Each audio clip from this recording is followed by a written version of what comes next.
Why being a platypus totally sucks. This is a platypus. One of the weirdest animals on the planet. But today the question isn't whether it's weird. The real question is, why is the life of a platypus basically a disaster? Spoiler. Nature literally opened the animal editor and pressed random. Let's start with the main thing.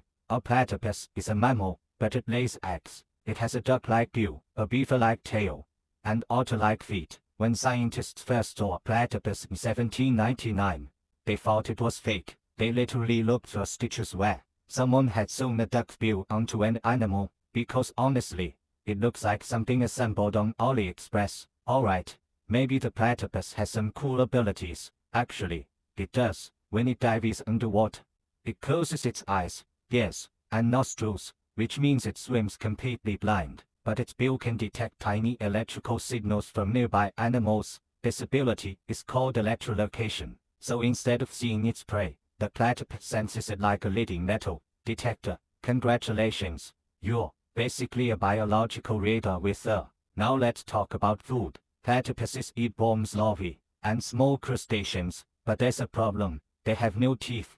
None.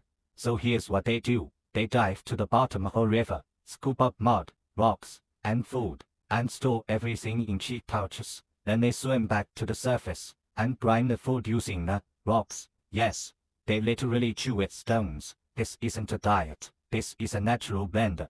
Think it can't get any stranger. Male platypuses are venomous. They have venomous spurs on their hind legs. Sounds cool, right? Not exactly. The venom almost never kills anything, but it causes extreme pain. Scientists say the pain can last for weeks. So your superpower isn't defeating enemies, it's ruining someone's life for the next couple of weeks. Reminder, this is a mammal, but the female lays eggs. After a few days, the babies hatch, and then things get even stranger. They drink milk, but platypuses don't have nipples. The milk simply seeps through the skin, and the babies lick it off the mother's fur. Yes, nature definitely wrote this part late on a Friday evening. Another fact, platypuses are loners. They rarely interact with each other. No playing, no social groups, no packs. They mostly just dig burrows, eat worms, and swim in muddy water. That's not really a social life. That's power-saving mode. Honestly, evolution was probably just experimenting. But here's the strange part. Platypuses have existed for millions of years, and they still haven't gone extinct, which means sometimes the weirdest design is the one that survives the longest.